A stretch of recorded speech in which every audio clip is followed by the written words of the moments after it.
It certainly is an ongoing, ever-evolving battle. We started off by telling our partners and our customers how we were detecting it, and unfortunately, within days, we noticed that our detections were being avoided. So obviously now we are a lot more tight-lipped about how we detect it.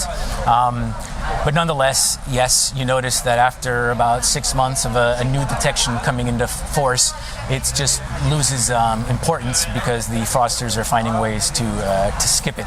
But there's indicators of where to concentrate our efforts.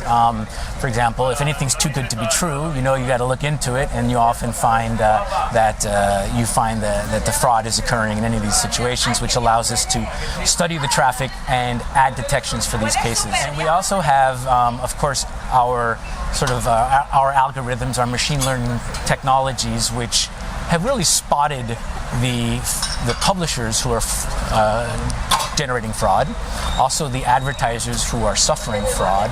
And if we notice that their fraud rates drop, our machine learning algorithms will try to guess what they're doing next. Mostly what our algorithms do is they alert a human and say, listen, this guy used to have a 56% fraud, now he's down to 22% fraud, you better take a look. About 6 months ago, we started seeing a whole bunch of fraudulent traffic coming from smart TVs.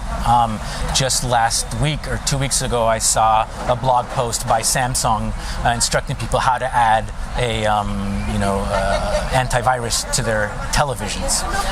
So smart TVs, Internet of Things, all these devices are susceptible to fraud. Unfortunately, manufacturers rush these things to market, and security isn't on the top of their minds, so there's often very big security holes which allow these devices to get infected and run botnets. But I insist, the big problem is still our mobile phones. Once Internet of Things devices overtake mobile phones, maybe they'll become more of a problem.